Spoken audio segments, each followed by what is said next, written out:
Hey class, let's go over some of these notes on basic probability notes. So the first part here says, recall that in this class we're interested in learning how to draw conclusions from data that exhibit variation. So we're all about trying to figure out if there's some kind of variation, how can we still be able to come up with some sort of managerial insights. So probability and statistics gives us the necessary tools. However, the primary objective of this section is to learn how probability can be used to help understand and quantify uncertainty in order to make more informed decisions. All right, we're going to skip a couple of these. Let's go down here. We need some definitions to begin. So first of all, random experiment. Random experiment is the first sort of keyword here that we're going to learn. Vocab word is one in which the outcome is uncertain before the experiment is performed. All right, so here's a couple examples. Flipping a coin. So flip a coin. Whoops.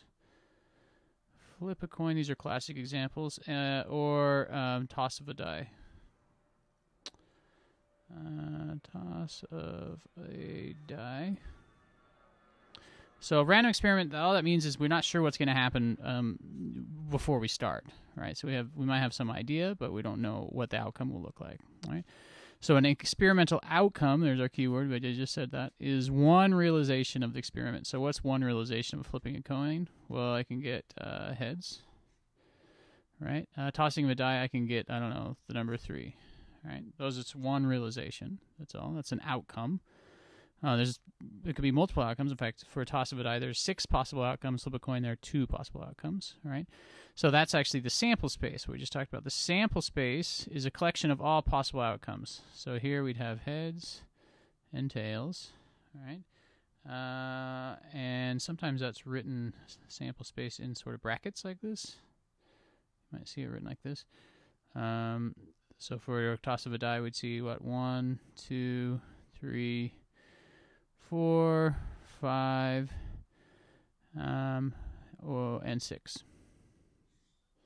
My brackets don't look good, but those are just brackets. So that's the sample space. It's just saying here's all the possible things that could happen. All right, an event. Let me change colors here. An event is a collection of experimental outcomes. So this one gets a little bit goofy. But here's an example. I could say, well, let's flip a coin. Flip a coin twice. Flip a coin twice. And I could define an event is anytime I see at least one head. Anytime I get one, I get one head. All right. So what are the collection of experimental outcomes where that's happened? I'm going to sort of go over here. Well, my first one could be heads. The second one could be tails. So that would fulfill my requirement. The second one could be tails. The second one could be heads. That would fulfill my requirement. And then there's one more. They could both be heads. All right, so that's all 3 of those are an event, right? So really, an event is just defining what it is I'm after, right? So each one of those fulfill my event. That's a better way of saying that. All right, the next one, events are mutually exclusive if only one can occur at a time. All right, so I could just say that an event is I get a heads, right? And so mutually exclusive here means that I can't both get a heads and a tail at the same time. Right?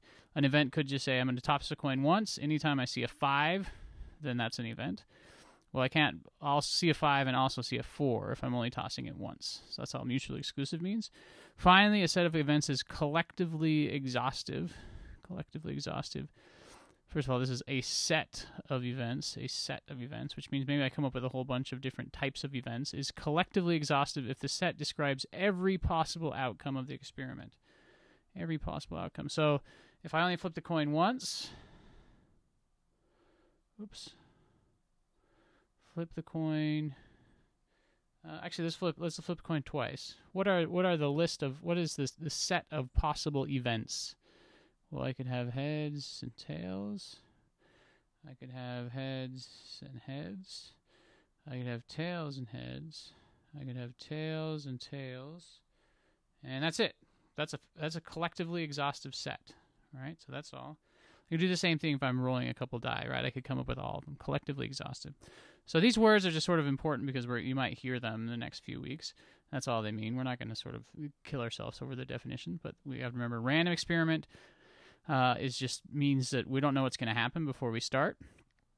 An outcome is what we're particularly interested in. A sample space is all of the collection of all possible outcomes. And then we get down a little bit more particular and say there's a specific outcome we're interested in. We call that an event, right? And events are mutually exclusive, and we also sometimes collectively exhaustive if we can come up with all the set of events. All right, so that's it. All right, so here's the 2 fundamental rules or requirements of probability. These are pretty basic, and they're going to come up again in our class, actually. First one is that the probability of an experimental outcome must be between 0 and 1. So we're going to write this way. 0, the probability of any event, so this is read probability of an event, probability, anytime you see a P and then within brackets of event, that means the probability of whatever's inside there has to be between 0 and 1. This is greater than or equal to 0 and less than or equal to 1. Sometimes we'll talk about these in percentages. All right, it's the same thing. No different here. But between 0 and 100%. So there's no such thing as a probability of 110%. It doesn't exist. I can't have a negative probability. It doesn't exist. There's no such thing. All right, so we got to keep that in mind. This next one, the sum of probabilities of a set of mutually exclusive, collectively exhaustive outcomes or events is 1, which means that if I can list all of the possible outcomes, I should be able to add up the probabilities of those possible outcomes, and that has to equal 1. So let's come up with an example. If I just toss a coin once, what is the set of mutually exclusive, collectively exhaustive outcomes? Well, I can get heads or I can get tails. And if it's a fair coin, I should get heads 50% of the time and tails 50% of the time. If I sum those up, that equals 1, right? So that's another way of seeing this, that if I have the sum of all the probability of events, remember this is summation, as long as the sum all the events are mutually exclusive and collectively exhaustive, this will equal 1. And that will come in handy later on. All right, so let's talk a little bit more about assigning. We're going to skip this, actually, assigning probability. We'll do some of this in class. But I want to start talking a little bit about using what we call Venn diagrams to understand a few ideas about relationships between in probability. The first one is this idea of a complement. So a complement of an event is every other possible event but the one in question. So every other possible event. So this is like saying everything but not something else, right? So we're going to start drawing some sample spaces. And we say the sample space is everything inside of this square. And inside of the square, there's a event. We call it event A. All right? So a complement would say anything that's not A, let's shade it, anything that's not A is the complement of A. And it's actually sometimes easier to find the complement of A by first finding A. Right? So for example, if this was actually a geometry question, right, and I said, show me how big this rectangle is without the circle, right? I want to know that the space of the green, tell me the area of the green shaded. I guess that's what I'm saying. Find that for me. You would have to first find the area of the sort of big guy and subtract A. That's really what it is.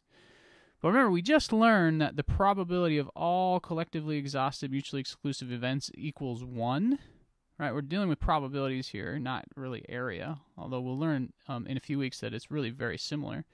So we could say that this sort of what we would write here is the probability of A complement, or A prime, this little guy right here, we say A complement equals 1 minus, I'll write it here, 1 minus the probability of A. 1 minus probability of A. That's just A complement. That means subtract out whatever this guy is, and then whatever that subtracted 1 is what's left over, because I can only have up to 1 probability. You know, it's probably up to 1. Right, so I could say this in another way. First of all, let's write it this way. The probability of A is really just the circle over the rectangle. When you think about that, if I had the space of this entire rectangle, if I knew that was, and then I had the space of the circle, to find the probability of A is just a circle over the rectangle. So the probability of not A then is 1 minus the circle over the rectangle. Right, so let's write that as circle over the rectangle. All right, so that's the complement rule, and we'll see this quite a little bit. All right, so let's draw another one. Let's draw another rectangle here. This next guy, we say, what if we have 2 different events? We have event A, and change colors, and we have an event, B. Let's make that a little better. Event B. And they overlap a little bit. It's hard to tell that they overlap in my problem, but they do. The space in the middle here that's in B, but it's also in A, we call that a joint probability. Joint probability. It's called the intersection, right? It's just the intersection of these two. And the key word here is and. So we might write something like the probability of A and B, right? You might see it something like this, the probability of A and B. This is just how you write it in set notation. We probably won't do that. We'll probably mostly write it this way. I've also seen, I think our book writes it this way, the probability of A and then just puts B right next to it, AB, right? So you could think of this thing right here, this little green guy. I like to think of it as a kind of a football. It's a football shaped, right? So if I were to write out what the probability of A and B is, I could say something that is like the football over the rectangle. Probabilities are just fractions, right? Just fractions. I would find the numerator and the denominator. That's the easiest way to think about it. So the numerator is just the area of this football. The denominator is the whole entire rectangle. So how we actually find that might be a little bit tricky, but we'll get to that. All right, so that's this is a joint probability, the intersection of these two things. All right, so let's go down here. The probability of a union of 2 events is the probability that one or the other will occur. So let's draw that guy out. Okay. Here's A. Here's B. I did a better job. Or, we'd say this way, like, or is saying the probability of A or B. A or B. So again, here's A. Here's B. So what is A or B? Well, that's just all of A and all of B. All of A and all of B. All right. So that's just, this is another way to think about it. I can say the circle A plus the circle B. This is part of our numerator. We're going to find this a little bit more. Divide by the rectangle. This isn't quite right. We have to do something else. Why? Well, there's this section right smack dab here in the middle. All right, this intersection. It's in A and B, right? So he's in circle A and he's also in circle B, the football, right? So I got to actually get rid of him because he's double counted. He's in A and he's in B too. So if I'm just doing the or, I'm saying okay, anything in A or anything in B. I don't want to double count that part right here, so I just subtract that. So I subtract the football. Whoops. The football, right? Or the intersection. This way to think about that. So reset. There we go. That's it. So that's how I find these or guys, is I take, you know, A plus B minus the intersection or the football, and that's it. All right. So, you know, we're not being real mathematical at this point, just sort of abstract. We'll make it pretty concrete, really pretty fast. Next one, the probability that one event occurs, given that we know another event has already occurred, is called the conditional probability. This is where it gets a little bit tricky. Keyword here is given, when, or of. All right, so let's draw a picture of this. All right, so same thing. We got an event A. I changed colors on us out here, but that's okay. And an event B. All right, so in this case, what we're interested is what's the probability of A happening if we know, and we say this is given, the up and down line, that B has happened already. What does that mean? Well, it's actually sort of a two-phase. I didn't leave enough space here, but we'd say this is sort of phase 1. And I'll look at this. Phase 1. Phase 1. And then I also like to think of phase 2. Well, phase 2 is just saying, all right, well, if I know B happened, I actually don't care about the rectangle anymore. All I care about is inside, like zoom right into the circle, right? I want to find the probability of A given that B happened, right? So if B happened, I can just, let's get the right color. I can redraw B, and I say, here is actually my sample space. I know that that's happened, and I know that a portion of that has A in it. This little spot right here, there's some A in there. The rest of this is B. Why do I not care about the rest of the rectangle?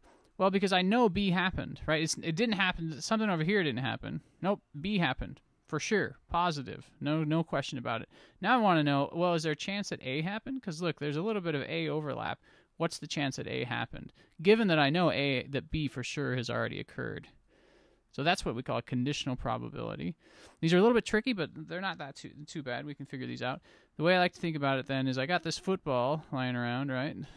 The football as my numerator, because I want to make sure the football is still here. This is it right here, football, right? Football, that area, which is right here too. But now my denominator has changed, right? Before on all these ones above here, my denominator was always the entire rectangle. So what's my denominator now? Given that I know that B happened, right? I know that B happened. My denominator then is just the circle B. All right, so I know B happened, phase 2. I know that B happened. That's my denominator. Here's my sample space. I've zoomed in and said, that's all that matters. That's all I'm going to look at. Now, what's the case? Is there a chance that A happened? All right, so we're going to stop right there with this video, and that's all.